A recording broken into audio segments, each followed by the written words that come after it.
Adriles, Fala, meu bom. eu falei aqui do nosso queridíssimo... Qual que é o nome dele? Que eu falei agora? Do Pablo Marçal. Sim, senhor. Saiu candidato à presidência da República, depois Foi para deputado, foi caçado antes de assumir. Exatamente. Como é Sei. que fica aí na sua cabeça? Um cara que é... hoje a gente vê a polarização da política, já vou senhor. começar dessa forma, e a gente vê as pessoas que são muito, muito engajados, muito bem engajados nas mídias sociais, se aventurarem na política porque falam bem, ou porque são coach, ou porque tem uma legião de seguidores, ou porque fazem fortuna nesse lixo. Sim, senhor. Como é que você encara essas pessoas na política? O Pablo Marçal era um bom nome na política? Cara, vou te falar com toda sinceridade, não sei.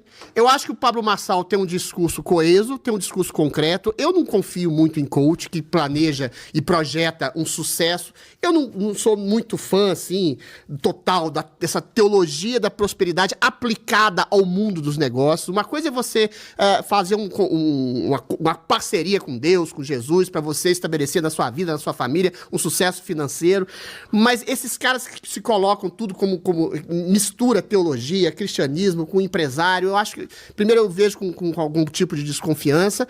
Agora, a gente tem que analisar uma persona pública que quer entrar no meio político, que quer fazer um bem para a população, porque poder é poder fazer algo para as pessoas. Esse é o sentido primeiro do poder. O problema é que o poder, o sentido da coisa, prazer, ficou deturpado como poder para fazer algo bem para si mesmo, para seu ego, para seu narcisismo. Então tem que ver duas coisas. Primeiro, as intenções do sujeito, tá? De querer fazer bem para as pessoas, e a maneira de fazer esse bem, porque o cara tem que ter competência, tem que saber do que está falando. Uma coisa é ser um político que tem as melhores intenções do mundo, outra coisa é você aplicar essas boas intenções numa boa gestão econômica, numa boa gestão social, numa boa gestão ética e moral que vai nortear suas ações e numa boa intenção e prática cultural, porque a gente está vivendo uma guerra cultural, né? Uma guerra cultural. Se abrir para isso. Por exemplo, né? o Tarcísio agora está sendo muito criticado porque ele não está na guerra cultural. O cara tem a TV Cultura, por exemplo, nas barbas dele, e a TV Cultura está lá, com a Vera Magalhães, com a esquerda. O cara apoiou a reforma tributária. E ele tentou colocar as pessoas... Não está conseguindo, mas eu não sei. Imagina se fosse o PT. Você acha que eles não tinham arrebentado com todo mundo, mudado a legislação, parado de dar verba? Então, tem que ser incisivo na guerra cultural. Que é a guerra cultural que impõe ideologia de gênero, é a guerra cultural que impõe nada contra, não tem nenhum preconceito, o movimento LGBT sexualizando precocemente crianças, ou seja, isso tudo está na mão do gestor também não querer financiar essas passeatas, como o Tarcísio financiou, por exemplo, infelizmente tem que dar esse exemplo, é um grande gestor, existem grandes gestores, mas você tem que ter uma visão holística da cultura, do social, do econômico, senão, o que acontece? Por que eu estou dizendo isso, da questão da guerra cultural? A esquerda vai lá não, já foi, e aparelha universidade. Até porque são deles, né, a guerra. Aparelha grande mídia, aparelha escola. Universidade. Na mão do cara, aparelho judiciário que a gente está vendo aí. Então não adianta nada você ganhar uma eleição. Pode ser o Pablo Marçal, pode ser o Tarcísio, pode ser o Bolsonaro.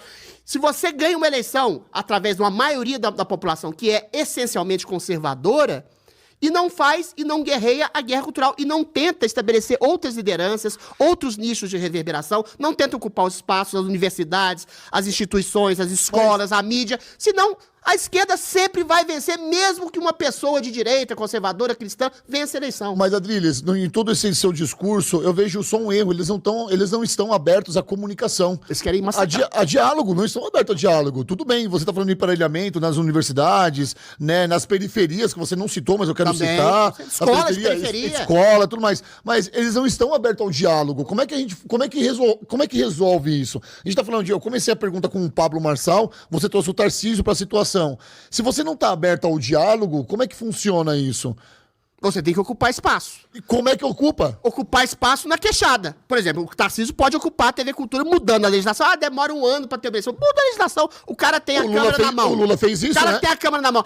Não quer fazer? Não quer... E outra, não tô dizendo nem para ocupar totalmente. Não tô dizendo para virar a TV Cultura ou qualquer outra grande mídia essencialmente. Não, para fazer um meio termo. Ter o quê? É para fazer o que tem na Jovem Pan. Sim. Ou tinha, ou tá tendo ainda. Tem. Pluralidade. Sim. Entendeu? Você tem que ter gente de esquerda, de direita, e democracia é pluralidade. É gostoso você falar isso, é bom você pluralidade. falar isso. Não é, a gente não quer dominar como eles fizeram.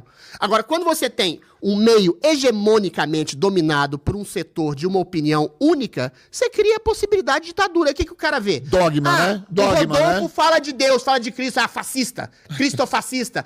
O Rodolfo é conservador, fala de família. Lá, homofóbico. Entendeu? Os caras... Rodolfo Paulistano, e eles xenofóbico. eu experimentei isso no meu cancelamento. Porra, eu fiz um tchau, fiz um discurso de meia hora contra nazistas e fui cancelado por todo mundo. Ou seja, porque eles sabem que você é antinazista, eles sabem que você não é um cara fascista, mas eles pegam o quê? Vamos destruir todos os canais e as pessoas E que argumentos. tabulam uma Narrativa. comunicação de direita. E aí eles não têm o menor escrúpulo, porque eles querem dominar 100%. Eles não querem 99% que eles já têm. Eles querem 100%. Então a gente, que eventualmente é visto como de direita, como conservador, Sim. como cristão liberal, que seja, a gente quer ter nossa voz. Claro. A gente tá brigando hoje contra uma ditatoga que quer eliminar todo e qualquer tipo de voz que não seja consonante a um princípio progressista.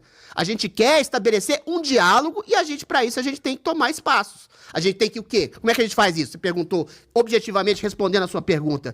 É pegar o Luciano Hang, que tá tornado inelegível, por exemplo, que também tá sendo... e financiar. Financiar um canal, um podcast, uma emissora de rádio. É pegar, por exemplo...